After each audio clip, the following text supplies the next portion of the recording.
Brenda J. Lilly here with the Bridge Artistic Network.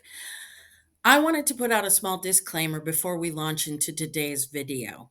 I am not a licensed therapist. I am just a fellow creative artist who hopes to encourage, engage, and hopefully empower other creative artists to go out and live their art dream. Okay, here we go into today's video. I hope you enjoy it. Well, hello, everybody. Brenda J. Lilly here with the Bridge Artistic Network. And today is July 28th. It is the last Monday of July, if you can even believe that. Woo! Well, I hope you like this video. If you do, give us a thumbs up, like it, subscribe to the channel. It means a lot to us and it helps us. And also share it with all who you know, so that we can all continue to become who we were created to be. All right, I'll see you on the flip side. Well, happy Monday, everybody. It is not Monday morning anymore. It is more like midday. So, welcome to our Monday Midday Kickstart for this day, July 28th, the final day, the final Monday of July. I can't even believe how fast this year is flying by. So much has happened in the month of July, and I'm thrilled to be here with you. So, I have my purple juice because it's afternoon and it is no longer time for coffee.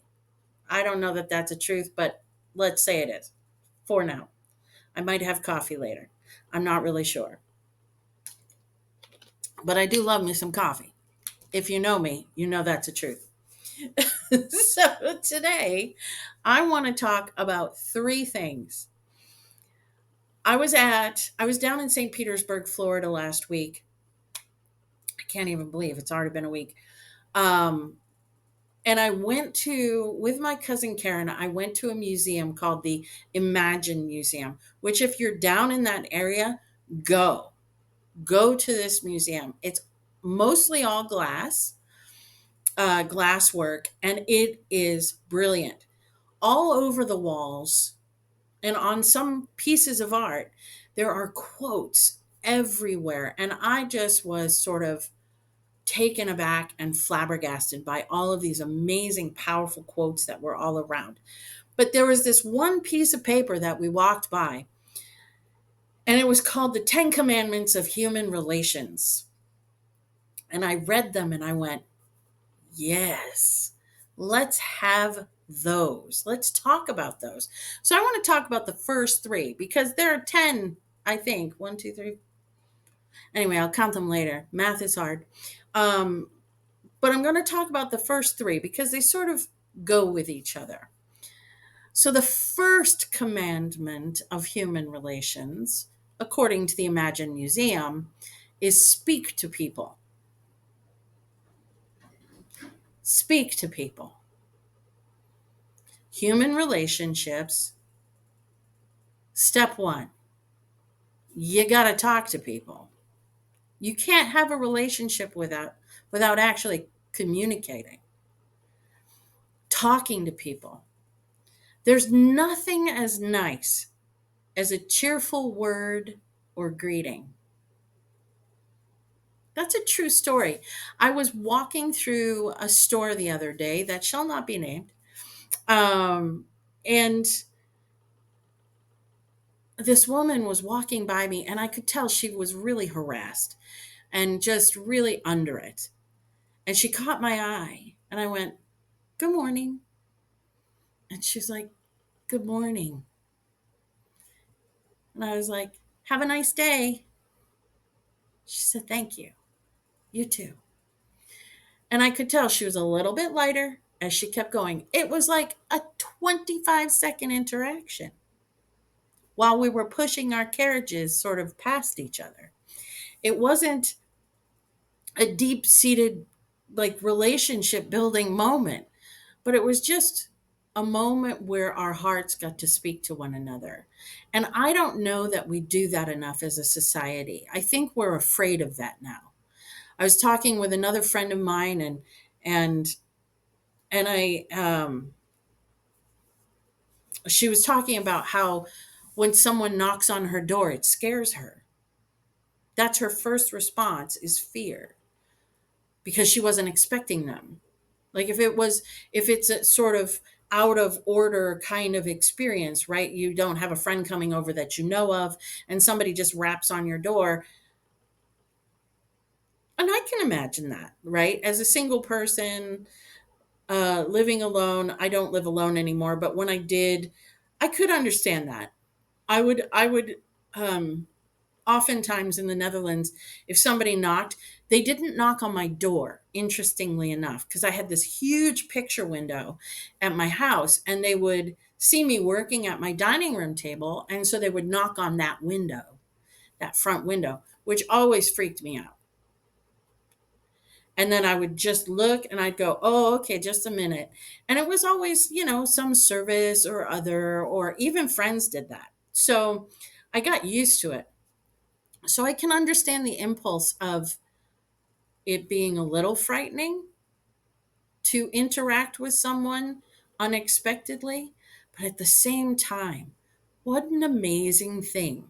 As you're walking down the street, you don't even have to say anything. Sometimes just smiling at someone, which brings me to the second commandment of human relationships: smile at people. It takes 72 muscles to frown. 72 to frown. Now, for those of us who have RBF, and if you don't know what that is, look it up. I'm not going to say it, just look it up, because I experience RBF all the time. When I'm scheduling, when I'm working, when I'm concentrating, this here doesn't have a smile on it. I kind of look angry and unapproachable. I'm not angry, nor am I not approachable. I just look that way, right? But it takes 72 muscles to frown and only 14 to smile. That's just the facts, Jack. So, smiling at someone takes little to no effort on your part. You don't have to say hello, although I would attest, first commandment of human relations, say speak to people. So smile and speak. Good morning. I didn't look at the person and go, good morning, and match her energy. My purpose was to bring some light, some love, maybe a little joy into this moment that she was experiencing. It's sort of our job as human beings to help other human beings, to lift each other up, to encourage one another, to engage with each other, to be with each other. Life can be heavy lifting for all of us.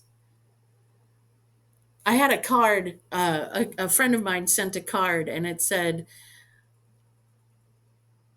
it said something like, we're friends for a reason, but because when I'm crazy, you're not, and when you're crazy, I'm not.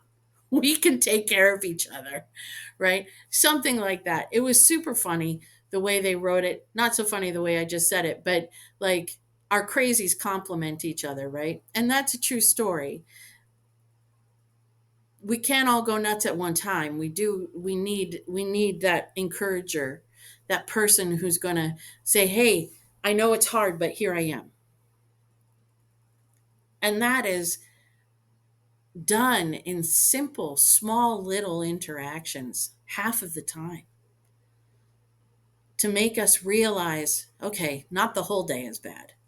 That moment was really nice. Oh, she seems sweet. Oh, he pushed my cart. He took my cart for me. What a nice guy. I had that happen at a shopping plaza the other day.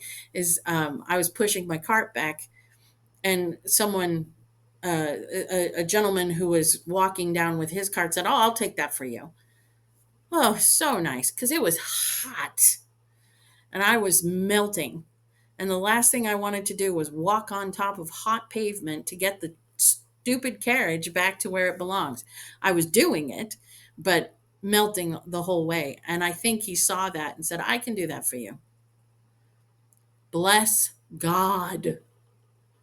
What a moment. I got back into my car, I turned my air conditioner on, and hallelujah, I was starting to cool down. It's all good.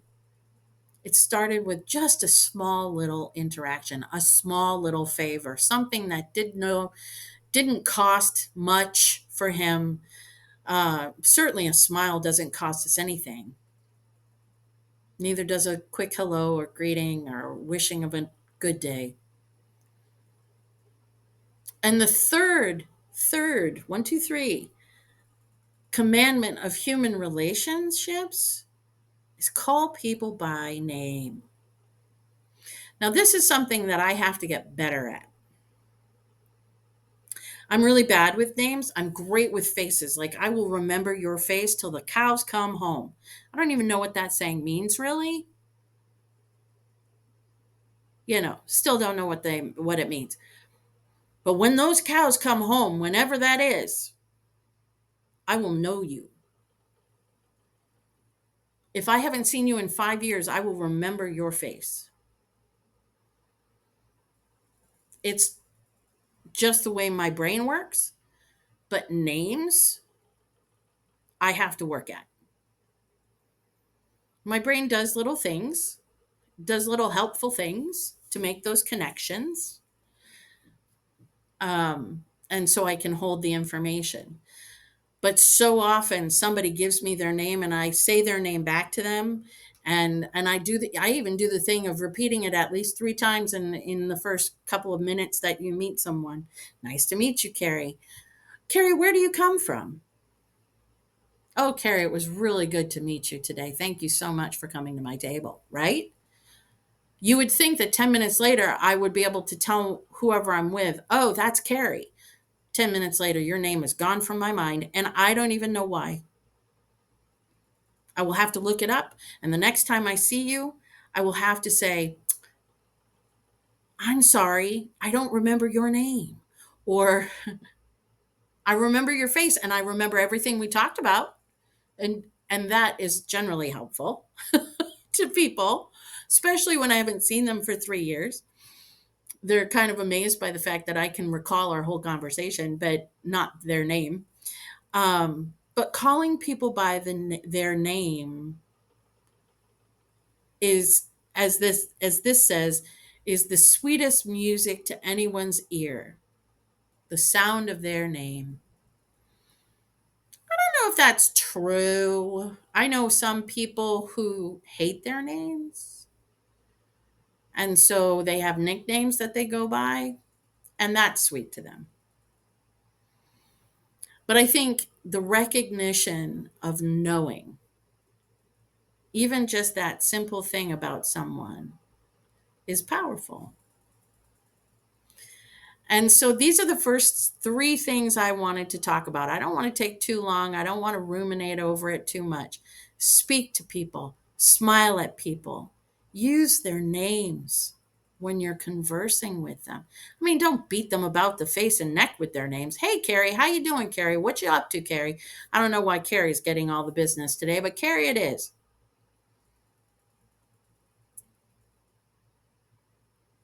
But the simple fact that you know who they are,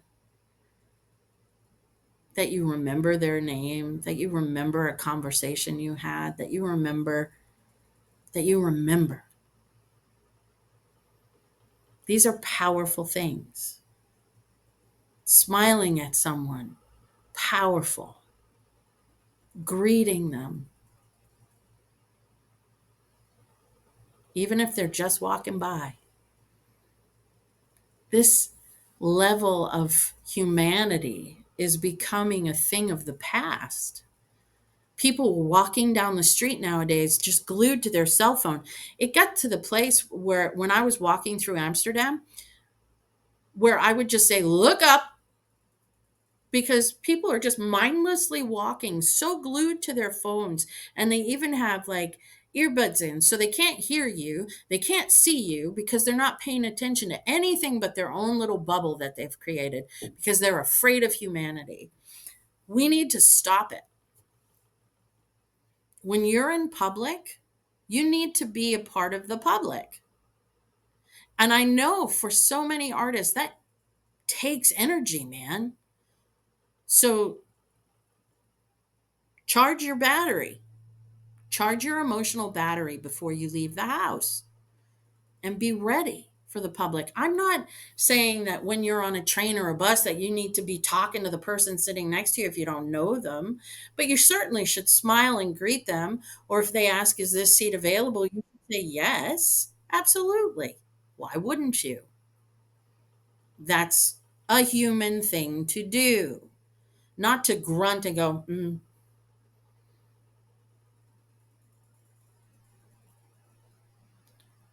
We need to get back to the basics of human interaction because these things